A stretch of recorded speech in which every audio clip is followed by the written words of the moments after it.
Just wow. Keir Starmer does a whole press conference to attack Reform and Nigel Farage, and it went just about as well as you could possibly expect, adding doubtless to his already plummeting quicker than any time in history approval ratings, which is simply the difference between the approval and the disapproval, to a net minus 28 in those polls. Now, we can't always believe everything we see in the polls, but they are certainly a good indication of what people are thinking. So I'm going to go through in a moment some of the comments on this press conference here and some of the questions that he was asked, which are absolutely brutal. I've seen this described as catastrophic, a car crash, weird, and all sorts of other stuff. But also in this video, there seems to be other policies which are collapsing. They seem to have lied about certain things, and other policies and promises seem to be crumbling around their ankles, which I hope you'll stick around and subscribe to the channel for. So thank you very much. So let's go straight to this press conference. There's lots of people posting it, but I will go to one of them to show you some of it so you can get a flavour of what the questions are. They're absolutely brutal, and raising the question in the first place of why on earth would he be doing an entire press conference about Reform and Nigel Farage, which not that long into this governance, when there's still many years to go, if indeed it's not something they're worried about. Take a listen to some of these questions. Do you think one of the problems is that Nigel Farage can approximate talking like a human being, where you just resort to talking points and dodging questions? The speed of the decline in your popularity is historically unprecedented. Isn't this speech today an admission that you have failed and Nigel Farage understands voters better than you? I'll just pause there, just to caveat, as I always do, these are just the questions put and not the answers. So to be entirely fair, I strongly encourage you, in fact direct you, to go and watch the full thing with the answers if you want to form an informed view and not just rely on the questions. I say that to be fair, of course. Let's carry on. Nigel Farage has 5 MPs, you've got 403. Are you panicking because Reform is so far ahead in the polls, it seems? Is he living rent-free in your brain? You went to a state school, your dad worked in a factory, your mum worked in the NHS, so why has a public school-educated former city trader got more in common with the Red Wall than you have? Reform UK say you're running scared of them, that you're sounding increasingly like them with some of the policies and announcements you've made recently. This is a speech that was very defensive, wasn't it? Are you not worried people will ask why you're holding a press conference about Nigel Farage 4 years out from a general election instead of focusing on your plans for the country? You went into the election promising to freeze national insurance and keep the two-child benefit cap. You've since raised national insurance on businesses, and now you're considering axing the cap. Isn't attacking Nigel Farage's economic credibility a bit rich? So if you invite the wolves to dinner, don't complain about what they eat, I think is probably a good phrase to sum that up. So this has been described, as you could probably tell, as a bit of a car crash interview. It's been described as weird, a little humiliating, and a whole host of other comments, which I probably won't repeat, but this was excruciatingly cringeworthy. Now, of course, it has attracted press attention as well. This from The Independent, I'll link these below. Starmer's extraordinary attack on Farage shows what Labour's really worried about.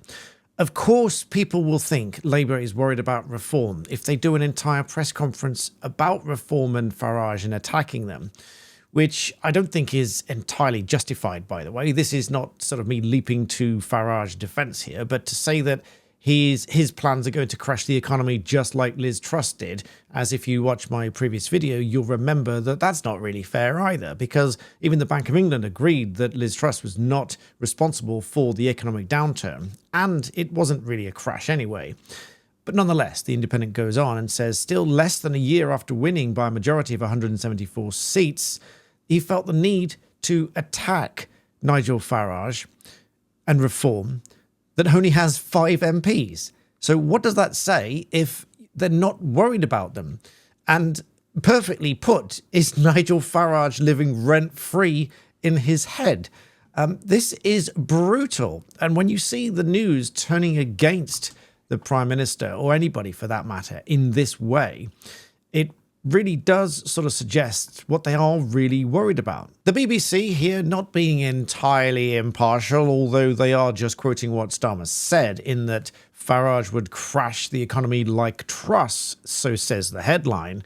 As I've said, I don't agree that that's entirely true. And to say that about Farage is entirely speculative, but nonetheless, that's what they went with for the headline. Apart from the headline, which is all but some people read, it does go through fairly broadly some arguments for and against, and a spokesperson for Reform dismissed this as a desperate attack from a party behind in the polls. As you can see from polls as well, Labour are slumping in those polls as well as their leader in the popularity polls. But I have to challenge what the BBC said here for reasons that I gave in my previous video, where again they say Truss's mini budget in 2022, which included tax cuts funded by borrowing, sparked turmoil on the financial markets. Now, that was not the full picture. So I get that there is a degree of truth to reporting it like this, but that isn't the full picture. You do need the full picture if you want to understand precisely what happened, at least in a comparison between Farage and Truss here. And as I said, I don't fully agree that that's really fair. The BBC does then say Sir Keir's speech is further evidence that the Prime Minister now sees Farage as his primary principal adversary, despite Reform only having 5 MPs. This you simply cannot escape. So I would invite you to read the article and draw your own conclusions. However, if you want to look at how the policies are really failing, and I said many of these would many months ago, we can now see the downfall and what is actually happening via the councils, deals that they've struck, and whether they've told you the truth about those, and what is happening around the country, particularly with regard to schools and teachers. I'll come back to those in just a moment, but first another little story of mine, which has been going on for some time now. Let me tell you another story with a partner of mine. Don't go away. In other news, many of you have kept up with my story about my ex-mobile phone provider who not only was providing very poor service, didn't engage roaming when I went abroad, and since I've left, keeps sending me bills. They reported me to the credit reference agencies for a missed payment, which there isn't because it was a zero balance on the account. I disputed it, I won the dispute, and then they sent me another bill saying I still owe them money, so that's still ongoing. But that did spur me to find another provider for traveling and internet access. And that is why I partnered with Saily on this channel, because it was just at the right time. And they provide an eSIM, which gives you instant and seamless access to the internet in hundreds of countries without any physical SIM card arriving in the post. You just install it on your phone. It's very easy. You download the app and sign up. You don't need to pay for anything straight away. But when you are going to travel, you buy a plan for your destination and it will activate seamlessly on arrival. It will pop up in your settings as an alternative data plan, so you can connect to the internet using that data, so you don't need to risk sort of roaming charges and all sorts of other charges from your mobile phone provider, as I would have done, obviously, with the one that's causing me trouble. But you will get seamless access. It's fast, it's reliable, and it's extremely cost effective. It allowed me to continue uploading videos whilst I was in China, to bring you videos whilst I was on my travels. And of course, as a partner to my channel here, if you use the code BlackBeltBarrister, you will get a 15% discount off any plan you choose to buy. You don't need to buy anything straight away, but do download the app today so that if you are traveling and you get stuck, you can buy a plan using my code BlackBeltBarrister for 15% off, and you'll get seamless access to the internet. And so my story is ongoing, and I am grateful to Saily, not just for sponsoring this video, but for providing the service to allow me to use the internet and not rely on those that cannot be relied upon. So do download the app today, and thanks to Saily. Okay, straight back to it, and let's be blunt. Councils are to lose £334 million as the second home tax raid backfires. That's right, they came out with a plan to raise more tax by taxing the second homes a little bit more, because those pesky people that own another home don't pay enough tax, they say. But actually, like many other things, when someone is faced with a problem, I usually do this. When I'm faced with a problem, I usually try to find some kind of resolution. They've done just that. So a loophole actually means that instead of having the double council tax raid on the second home, they've just decided to turn it into a holiday let and rent it out instead. thus helping them to avoid the double taxation on council tax, thus meaning that instead of raising money, it's going to backfire and cost instead another £334 million. So not only is this going to exempt them from paying council tax, it's also going to attract business rates relief. In the last year alone, Colliers say that the loss in tax revenue has doubled from 170 million. Experts and politicians both saying that these figures are proving that this tax raid, as many other things, are backfiring. But that's not all. Do you remember Keir Starmer signing away the Chagos Islands while simultaneously agreeing to pay £100 million a year, which most people couldn't really seem to understand or accept? And whilst doing so, when addressing those that criticised this plan, Keir Starmer told a press conference that Conservative and Reform opponents of the deal were in a column with Russia, China and Iran, who he said all opposed the deal. He said in favour are our allies, the US, NATO, Five Eyes, India, etc. He said against it were Russia and China. So just to spell this out and be absolutely clear, Keir Starmer was telling the press conference, and though in thus telling the general public, that China, specifically, was against this deal with the Chagos Islands. However, as you've probably guessed by the tone of my sarcastic voice for a Friday, China actually backs the Chagos deal, it's reported. Beijing has called this £30 billion deal to give away the Chagos Islands a massive achievement, which somewhat undermines his previous claim that they were against it. Priti Patel, on the other hand, said it a little more bluntly and said, once again, Keir Starmer's been caught peddling a lie. And of course, that's not all. There's lots of local news like this one here about Goodwin Academy, where teachers are going to strike because many of their staff are being made redundant.